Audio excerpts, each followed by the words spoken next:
for now, we're delighted to have you here, and we're even more delighted to have Dr. Way here, Dr. Daniel Way.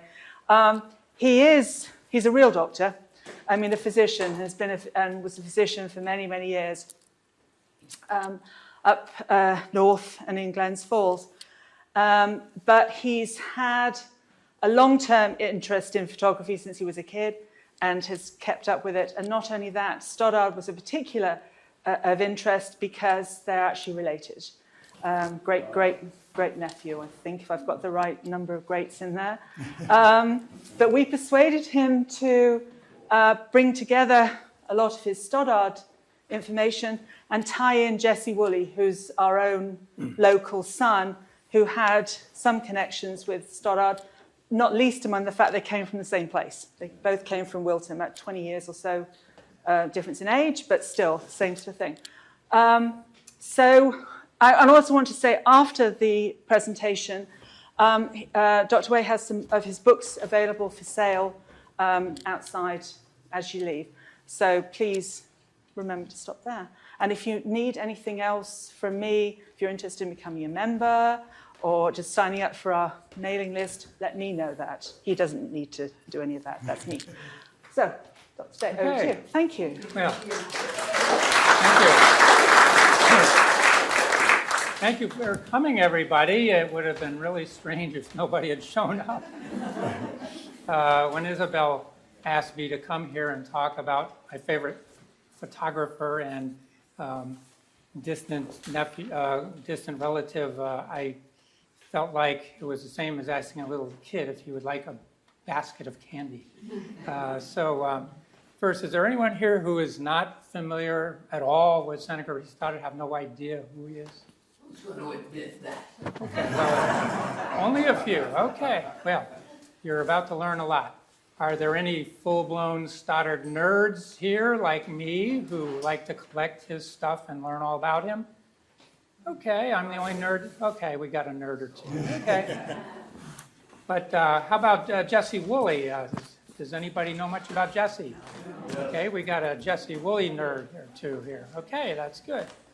Well, I want to start out by talking mostly about, at the beginning, about Seneca Ray Stoddard, since he's a generation older than Jesse Wooley. So let me get started with him. Now, I'm working two computers at the same time, so bear with me here. All right. So, looking at this slide here, when many people think about Stoddard and who he was, they mostly associate him with Lake George, Glens Falls, the Adirondacks, largely due to his prolific outpouring of photographs and guidebooks, which focus mostly on those areas. But to really appreciate what he was able to accomplish in his life and how unlikely his eventual success and fame were, we have to go back to Saratoga County in the 1840s.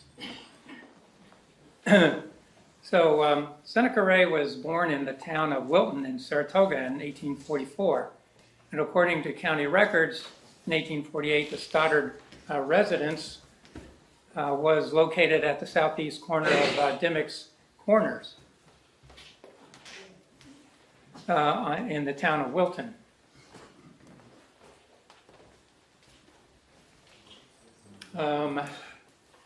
So apparently when Ray was born, his immediate family lived with his maternal grandparents, and his middle name was Ray, which was actually his mother Julia's maiden name. She was Julia Ray. And he was addressed as Ray for his entire life, as far as we know. He didn't really have an easy childhood. His older brother, Charles Eugene Stoddard, died at the age of 3 when Ray was just an infant. His mother, Julia, died in 1851 when he was only 8. He may have lost another sibling or two along the way. Later, the same year that his mother died, his father remarried, wedding a 15-year-old young woman named Laura Cook, who fathered Ray's half-brother Frank, who survived and stayed in Ray's life until Ray's death. So When Ray was about 10 years old, the Stoddard family still lived in Dimmock's Corners until 1854. Yeah, okay. This is a picture of Dimmock's Corners as it looks today. I took this picture myself.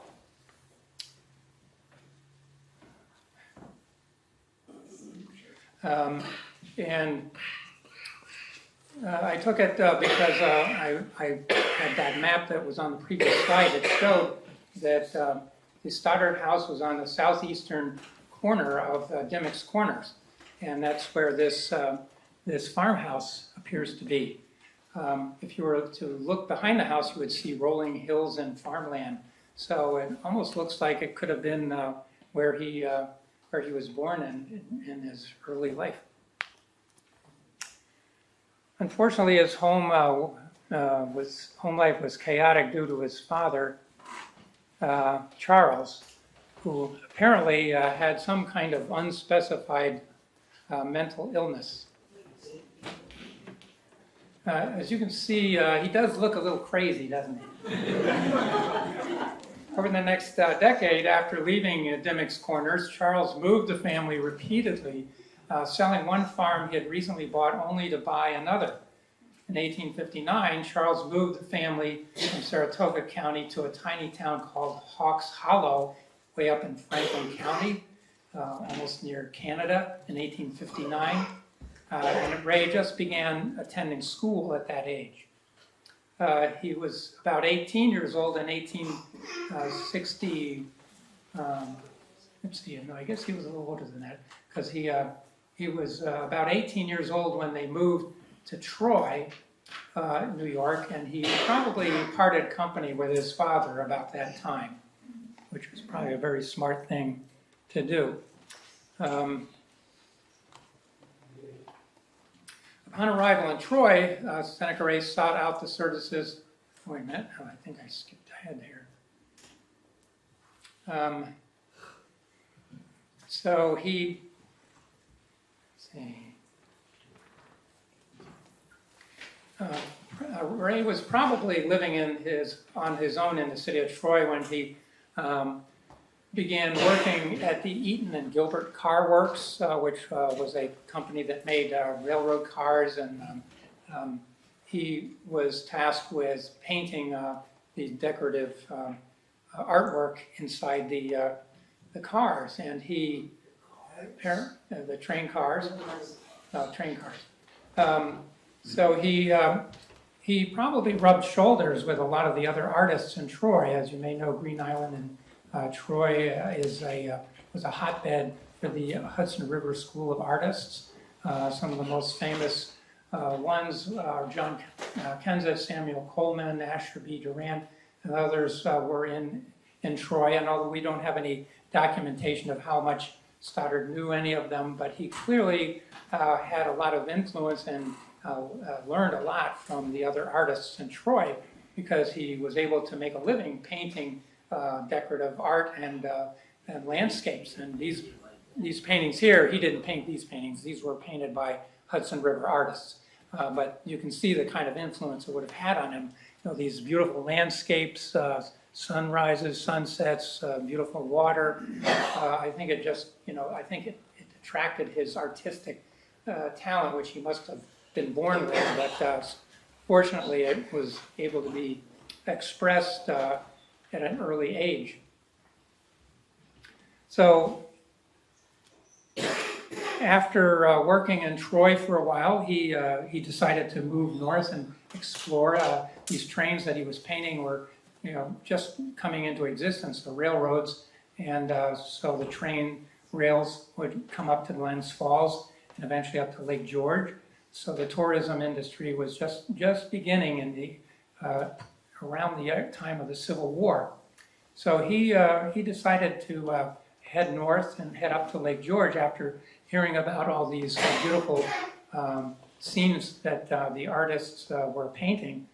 And he arrived in Glens Falls, and the trains would go right through Glens Falls on the way to Lake George and so on.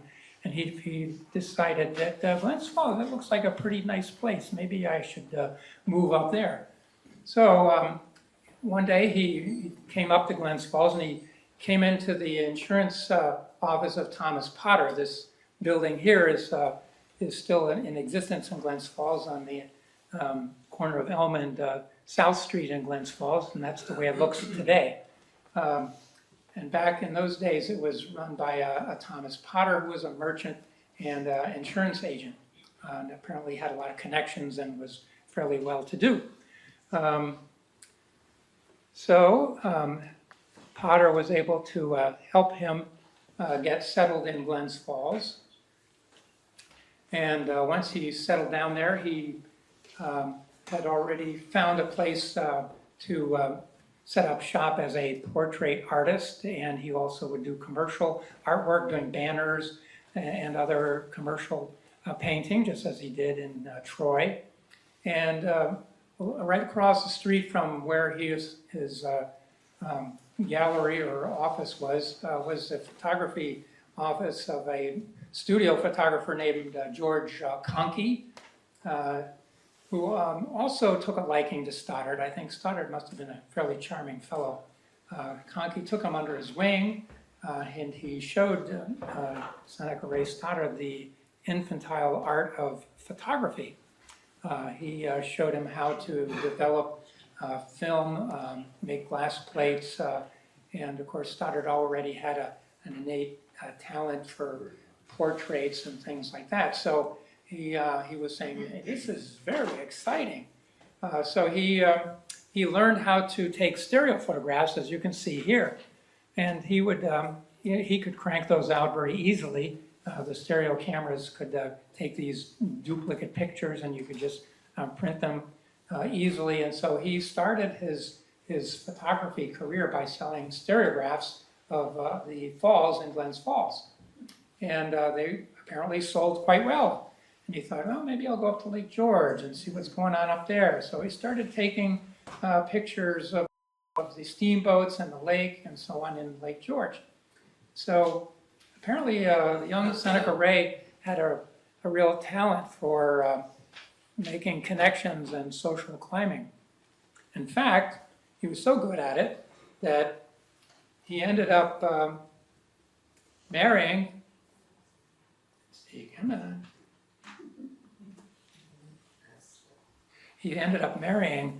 Helen Augusta Potter. Does that Potter name ring a bell? That was Charles's daughter. He married Charles's daughter. She was like 13 years younger than him, but they got married and started a family.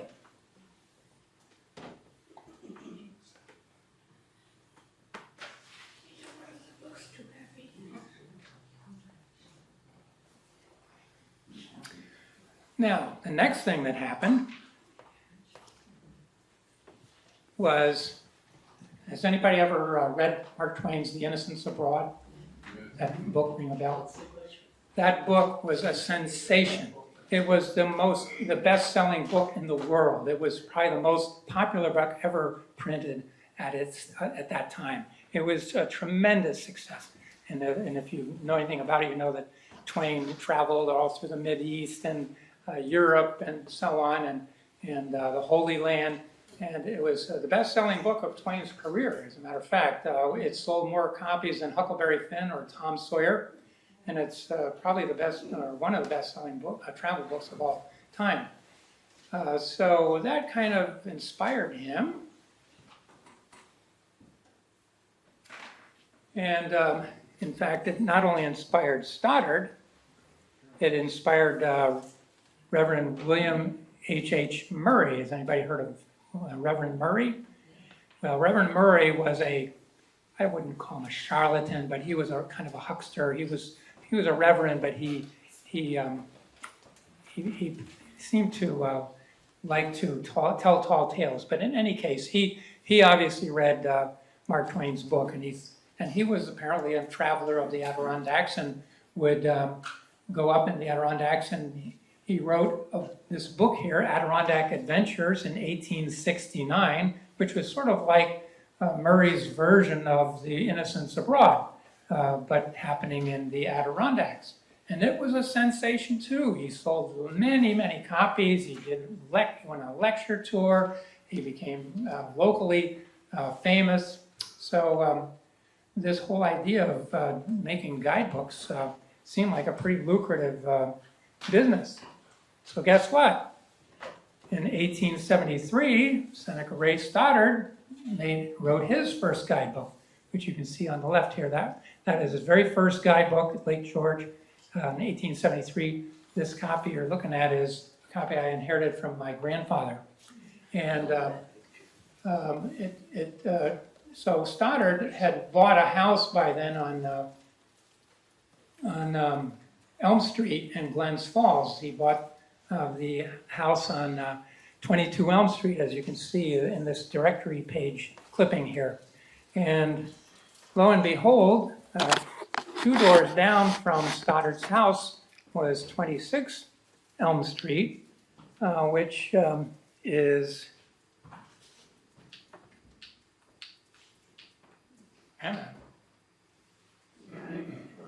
well, maybe I'll just point with my finger. It's this house right here. That's my great-grandfather's house.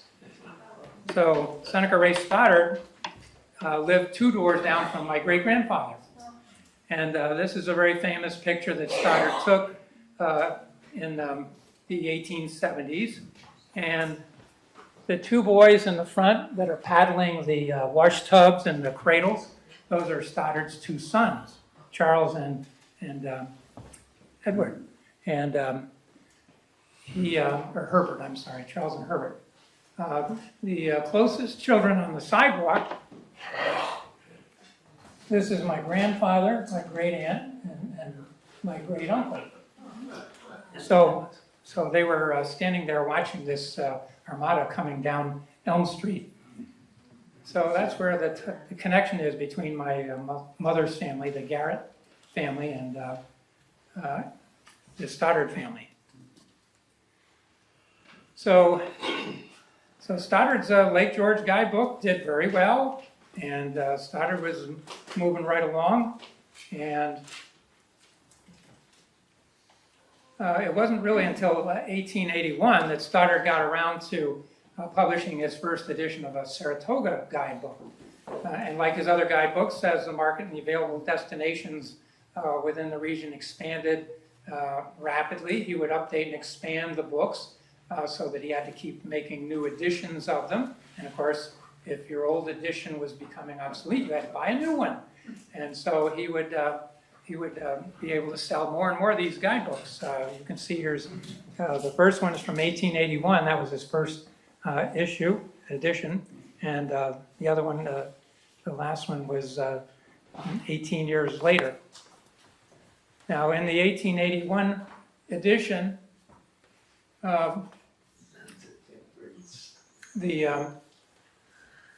he would sometimes combine Lake George and Saratoga together just to fill up enough pages. But this particular copy you're looking at of the 1881 Saratoga guidebook was presented to the National Division of the Sons of Temperance. And as you can see, it was their 37th annual session, which occurred in Saratoga Springs on June 25th of that year, 1881. And this is, I think, significant because this was not a one-off gesture.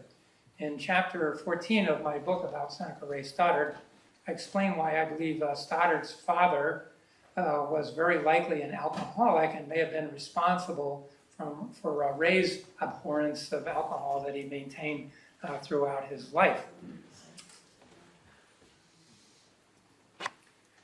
But anyway, his first guidebook, his 1881 guidebook of Saratoga, he didn't have any of his own photographs yet because he hadn't really gotten that far.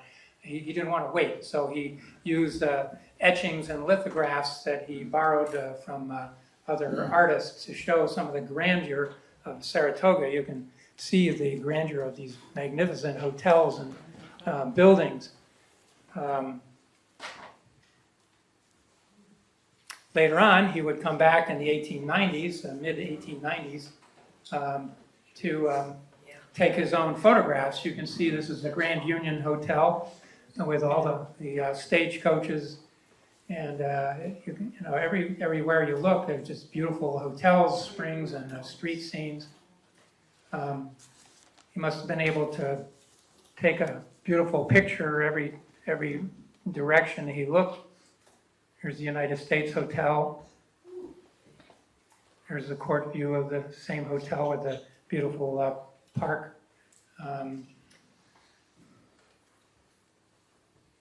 And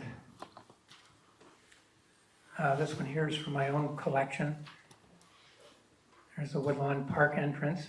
And here is actually an interior shot, a rare photograph, the only one I've ever seen, of a spring house interior, possibly a Congress spring in Congress Park.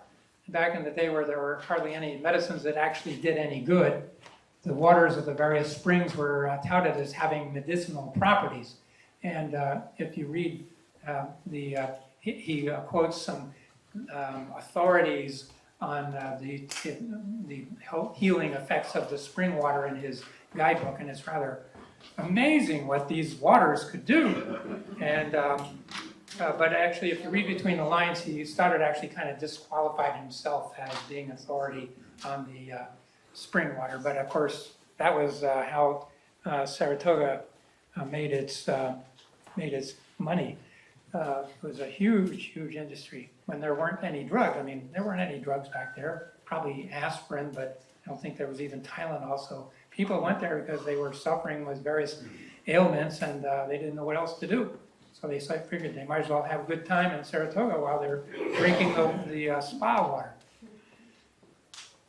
So now here is a picture that Stoddard took of Congress Spring. You can see that's a photograph on the right next to the older lithograph. And here's how Congress Spring looks now. Not exactly as fancy as it used to be, but it's still there.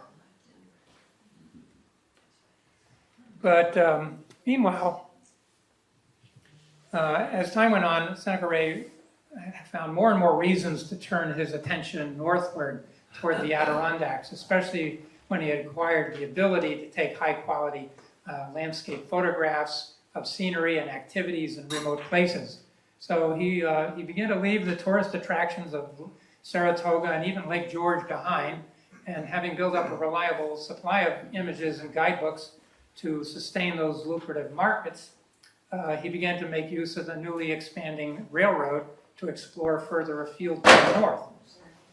The Adirondacks, especially after the incredible success and expansion of the Adirondack Railroad, and the inspiration he felt while emulating Reverend Murray and Mark Twain.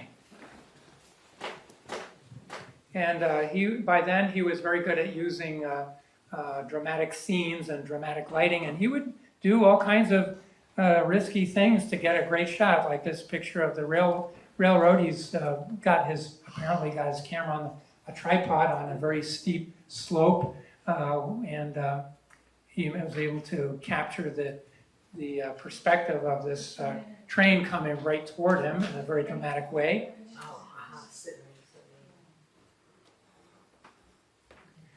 And not only did he capture those types of scenes, but he also captured some of the degradation that he saw when he was traveling through the Adirondacks. Now, Mark Twain didn't do anything like that, neither did Reverend Murray. He was seeing clear cutting, he was seeing these log jams on the rivers. He was beginning to be a little concerned about what they were doing to the beautiful Adirondacks. I guess from this artistic perspective, this was damaging the scenery. How dare they? So he took, this is probably one of his most famous pictures. This is called The Drowned Lands. And he used it as a means of trying to awaken people to the idea that people are not doing nice things to the Adirondack Park. If you notice the body language of the man in the picture, he looks dejected. There's sorrow, even perhaps grief. it looks like a nuclear blast that occurred there along the Racket River. That's the Racket River you're looking at. But he also was getting very good at taking night photographs. He also was hired by Verplanck Colvin, who was mapping the Adirondack Park and surveying all the 6 million acres of the Adirondacks for New York State, which owned pretty much all that land at that time. And they wanted a map to, be able to show people what there was in the Adirondacks. So on the left picture here, this is Verplanck Colvin in a surveyor's tent on the top of, I forget which mountain that is, but he's up on a mountain, and he heard about Stoddard, and Stoddard was already learning how to make maps, and of course he was taking photographs, and he was willing to go out in the middle of nowhere to take these photographs. So Colvin and Stoddard teamed up, and they made quite a team. In addition to that, Stoddard liked to capture images of the hunters in the Adirondacks, just to show some of the drama and the romance of these men bringing down big game. And of course, he caught the fishermen. And he also caught men at play just having fun in the woods, camping, since camping it was a relative novelty. I mean, it was done by men in the Civil War, but they weren't exactly having a lot of fun. So this was recreational camping, and it was kind of a new concept.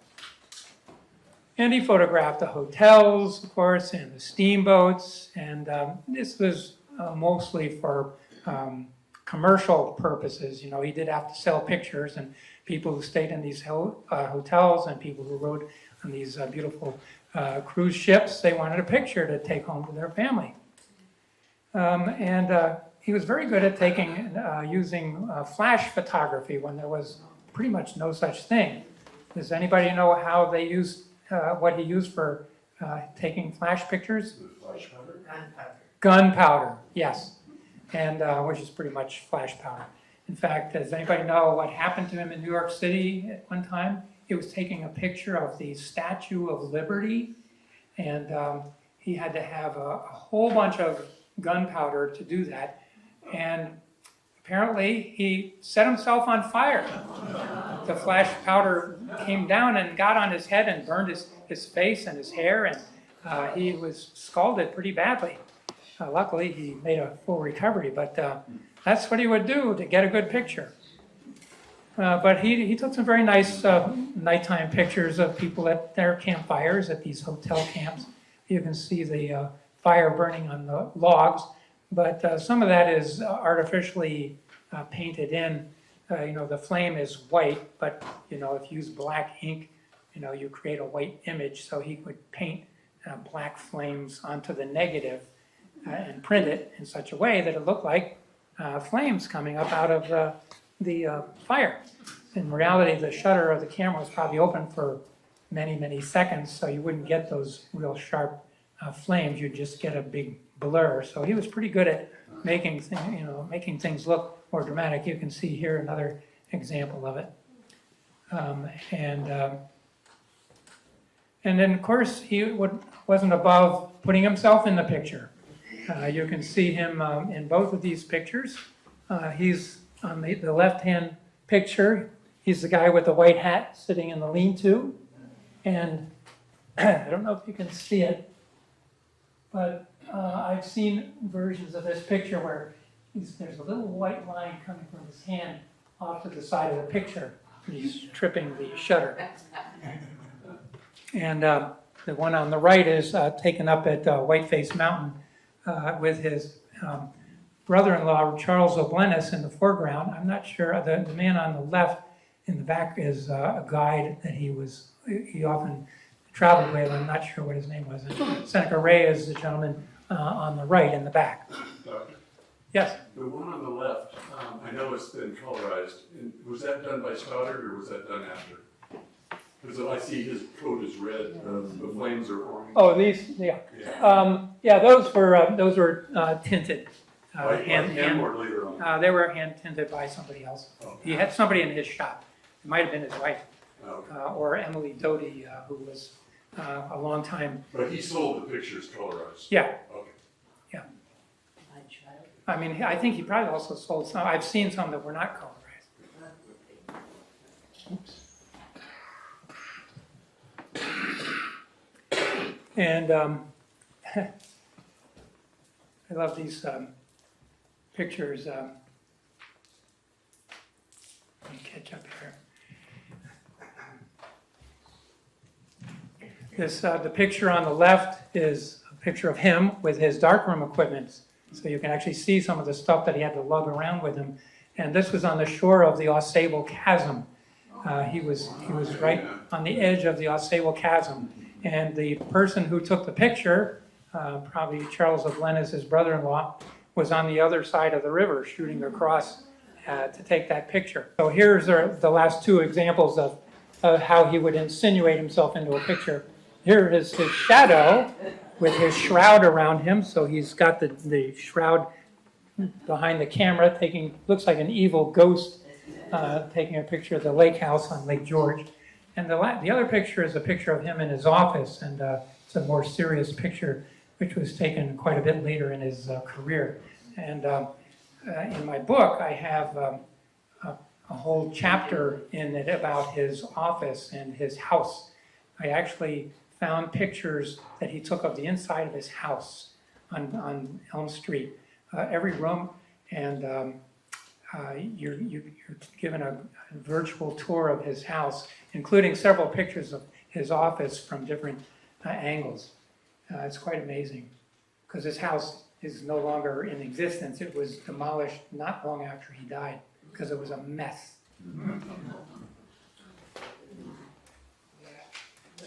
So anyway, he eventually became a master map maker, and which was an invaluable tool for the tourism industry. And by the 1880s, he was a very successful businessman, artist, author, with significant influence on the potential fate of the Adirondack wilderness. And he, by the way, learned how to make maps himself. Look at the map on the right there. That is the map that he made of the Adirondacks. And this is a picture of a map that I actually possess. And when you get right up to it, you can't believe all the little towns and the names of the roads and everything. It looks like it would take a lifetime to create what he did. He might have had other people working on it too, but it's just amazing the kind of technique and technology and the artistry that he used with everything that he did. You can see I sort of have a man crush on Seneca Ray Stoddard. So anyway, toward the end of his career, he became so upset with the state of the park in terms of the degradation, and he was really afraid of what was going to happen with the water supply and the water drainage from the Adirondack Park. They were starting to build dams in the Adirondacks, and not so much in the Adirondacks yet, but around the Adirondacks, and water was a big problem in New York City. New York City was desperate to get clean, fresh water, and of course the Hudson River was the main source for that clean, fresh water, and all the tributaries that fed water into the Hudson River. So that really became a problem that Stoddard could see turning into a real disaster. And so on February 25th, 1892, he showed a selection of 225 of his photographs as transparency slides to the New York State Legislature in Albany. And within 3 months, based on his photography and also these magazines, what I'm showing you here, he had a Stoddard's Northern Monthly. It only ran for about a year and a half, but it was filled with editorials by he and other like-minded preservationists and conservationists to protect and preserve the quality of water in the Adirondack Park and the forests and so on. So he was an environmentalist when there wasn't even such a word. And so that's the thing that I think impresses me the most about him. He wasn't just exploiting the Adirondacks. He fell in love with them. Yes? Can I ask a question? How do you interpret first picture on the left. On the left. He's inviting you into his magazine. Oh, it was very interesting. Yep. So he did this slideshow to the New York State Legislature, and within 3 months, on May 20th, 1892, the Adirondack State Park, which would be kept forever wild, was created by the New York State Legislature. And if Stoddard hadn't done that, who knows? So that's quite a career, right? Yeah. Okay, now let's hear about Jesse Wooley. I didn't forget about him. Excuse me, before you get into Jesse Wooley, the photograph that you had earlier of interior of a spring house, that was not the Congress Spring. That was the interior to the Hawthorne #1 spring. Oh, wow, you know your springs. Yeah. Okay. That's the only Stoddard picture of a spring I ever found. Thank you for that correction. So which one was it again? It was the Hawthorne #1 spring. Hawthorne #1 spring. It Okay. was on the corner of Spring and Phila. Yeah, that's not too far from Congress Spring, is it? No, it's just a block away. Yeah, I think, and that one, does that one work? Hawthorne #1 spring is now on the opposite corner today. Mm-hmm. Yeah, I walked by those springs, and one of them wasn't working at all, and one was working. I think it's the one you're mentioning. But yeah, the springs certainly they're not what they used to be. So anyway, like Seneca Ray Stoddard, Jesse Wooley was born on a farm in Wilton, but that was in 1867, 24 years after Stoddard was born. Also, like Stoddard, he realized he wanted to be an artist at a young age. But by the time he was old enough to find a photography-related job as an errand boy at age 13 for the Baker and Record Photography Studio in 1880 in Saratoga Springs, Stoddard had been taking pictures and exploring the Adirondacks and making maps for almost 20 years. 2 years later, Jesse, after learning to work with photography in 1880, 2 years later, he moved to Ballston Spa to work for T.J. Arnold's photography studio, and he would live and work there for the rest of his life while making frequent trips to Lake George and other travels in pursuits of photographs, just like Stoddard. He must have had a lot of self-confidence because when he was only 18, he borrowed $1,500 and bought out the Arnold photography business himself. Can you imagine how much money $1,500 was in the 1880s? 1885, I guess? No, there's a whole story. There's what? When the family moved to the Geysers from Wilton, and it was once the family... The Wooley family, you mean? The Wooley family. Once they moved to the Geysers, then that's when he began to work as an errand boy in Saratoga Springs. The photographer that he bought out was working in the same photography studio that Wooley was, because his studio was being built in Ballston Spa. Oh, I see. And then he saw how good Wooley was in the darkroom, and then promised Wooley higher pay if he moved down to Ballston Spa with him, and that's how Wooley got established. Okay, so they saw his talent at a very young age. Yeah, he you know, in many ways, he's very much like Stoddard. That's why I'm so interested in comparing them. So, anybody here contribute to this book?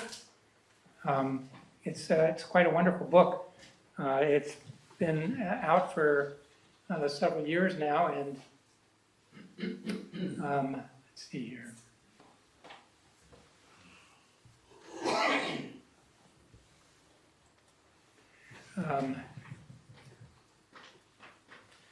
A lot of the things that I know about Wooley are from reading this book.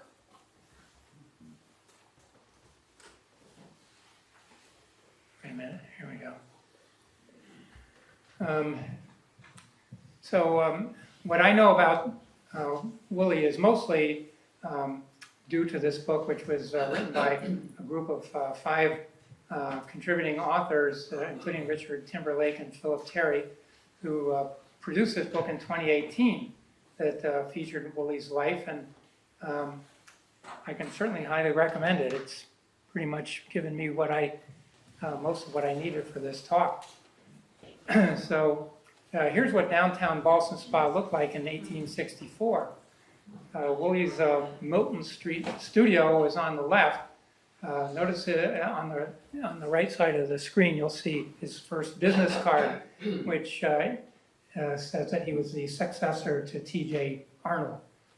So he was trying to make that connection for potential customers. And here's a nice portrait of him living the good life on a cruise ship, presumably on Lake George. Now, unlike Seneca Ray Stoddard, Wooley had a relatively nurturing and normal childhood with healthy parents. By the time he began taking photographs, cameras had evolved so that it was no longer necessary to use wet plate glass film, making all the chemicals and heavy glass plates obsolete. But just like Ray Stoddard, Jesse enjoyed the atmosphere and the aesthetic qualities of Lake George in particular. So Wooley was really attracted to Lake George at a very early time in his career. I think Lake George had been really legendary for its beauty ever since Thomas Jefferson visited it. Let's see. He said it was the most beautiful body of water he had ever seen. And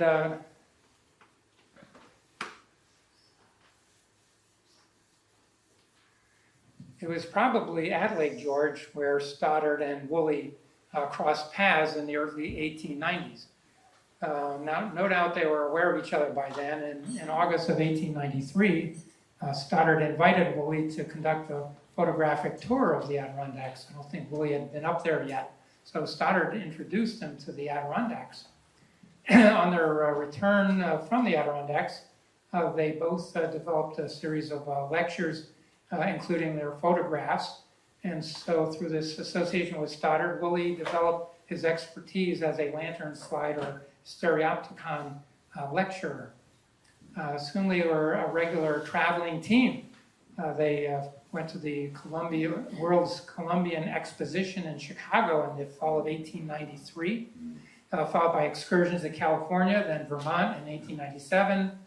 Both men would expand their own voyages over time. Stoddard going to Northern Europe from Iceland and Russia, then cruising the Mediterranean countries in 2001.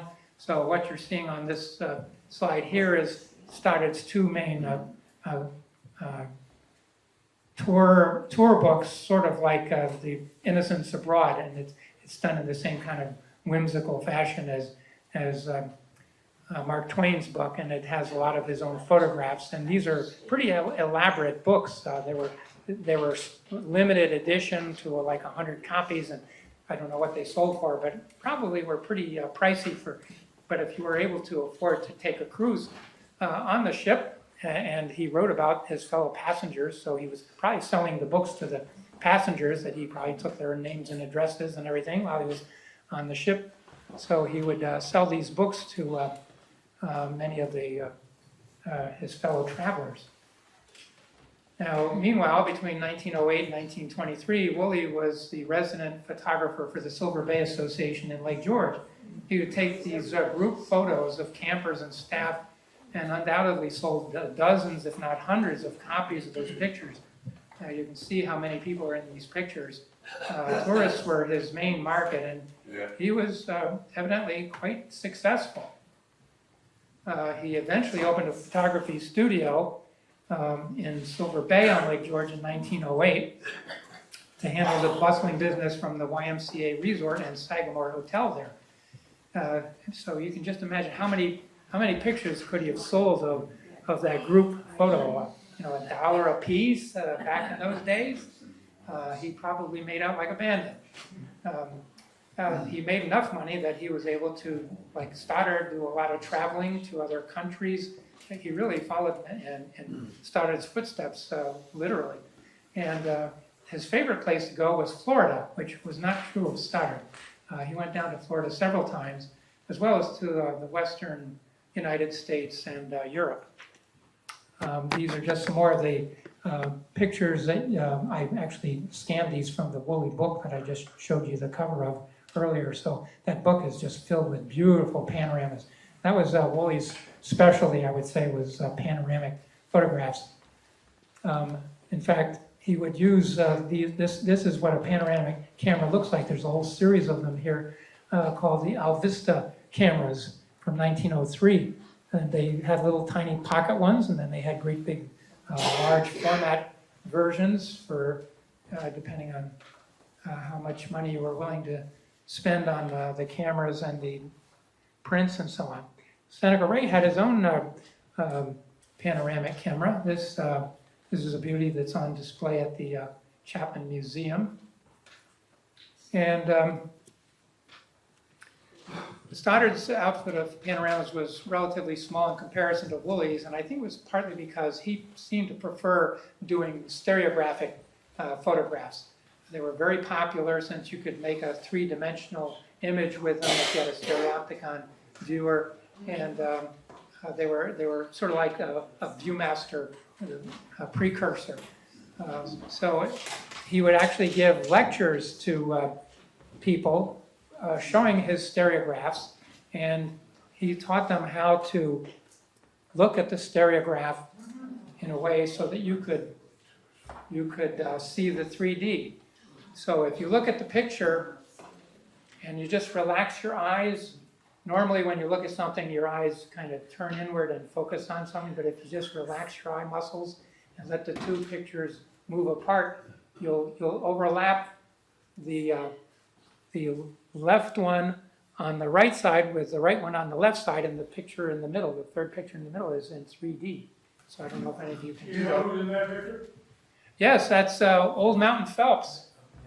He was a very famous guide in the Adirondacks, and he's the one who coined the phrase high up heisted. He was a guide, and he took some of the most famous philosophers, and I think he worked with Calvin. So he's a legend. He's probably the most famous Adirondack guide who ever lived. And Stoddard took many pictures of him.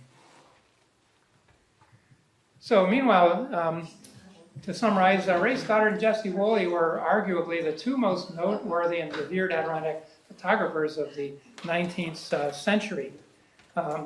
Whereas Stoddard did more environmentalist work later in his career, Wooley became more commercialized, but together they did much to promote, popularize, and preserve the imagery of Lake George and the Adirondacks for future generations.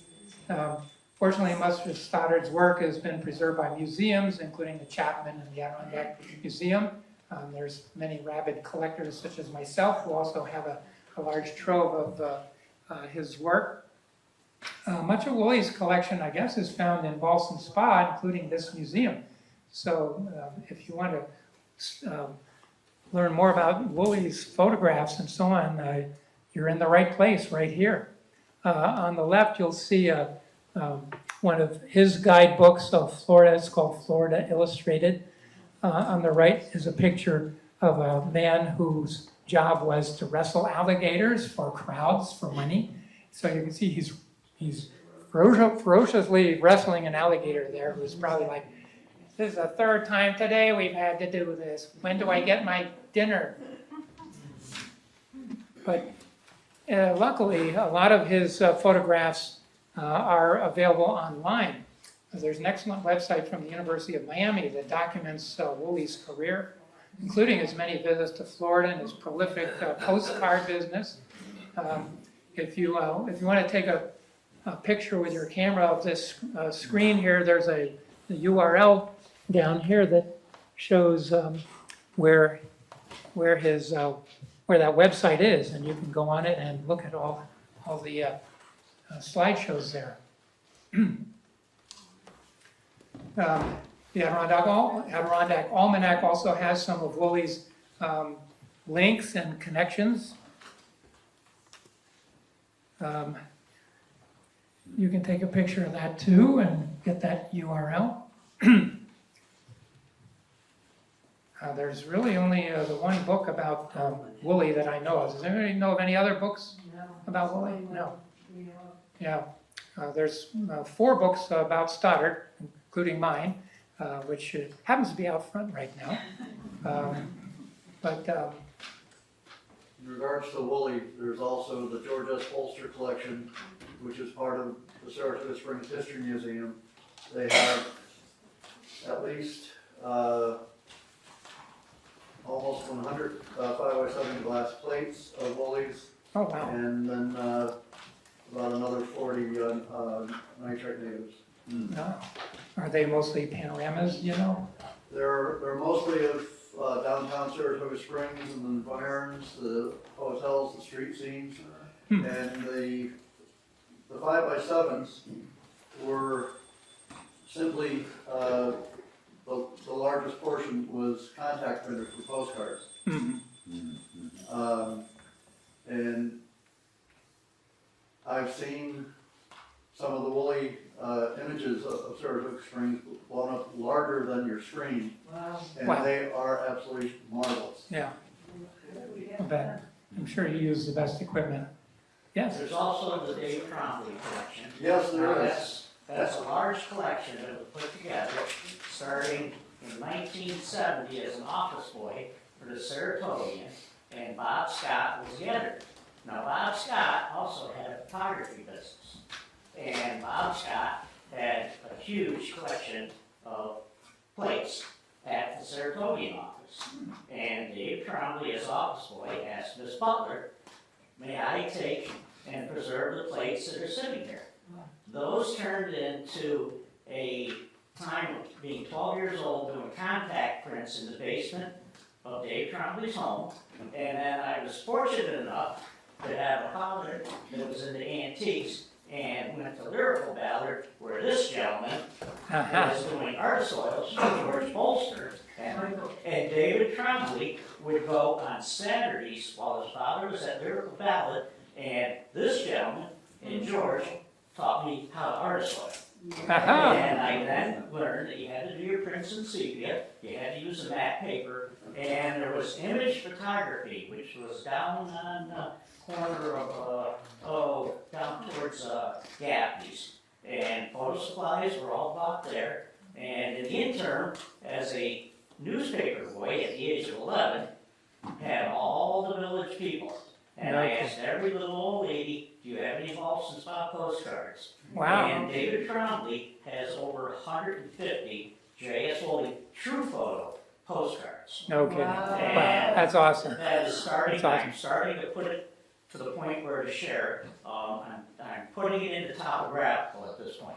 And there are some very, if you ever do J.S. Wooley, you wouldn't believe what it is. I have one photo that is framed, and the back plate on the back of the frame, the board you nailed over, there is a recycled, probably 11 by 14 photo that didn't come out correct.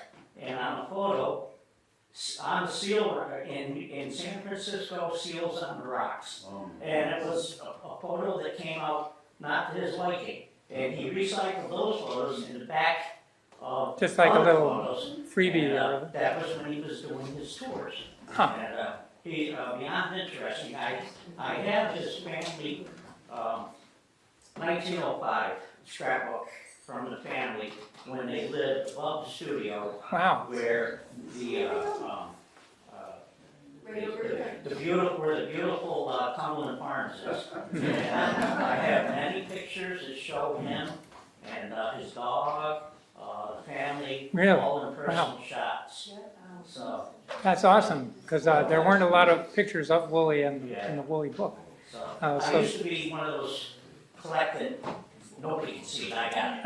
Nobody else. And, you know, I turned my whole life around and said, what is wrong with that? You know, once the internet came out, you just share it all. What the heck? Yeah, well, sounds like there's another book in there somewhere.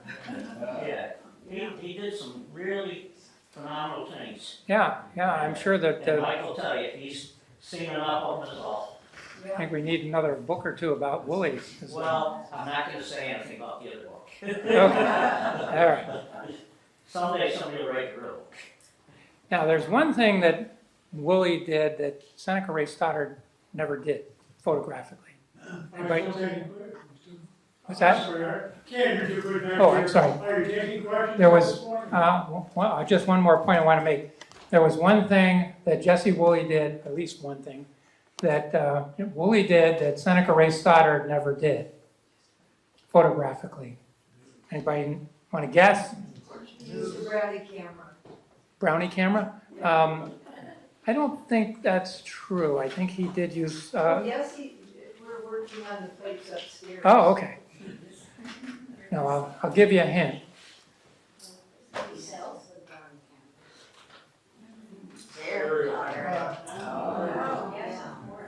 camera. I don't think Stoddard ever flew in an airplane.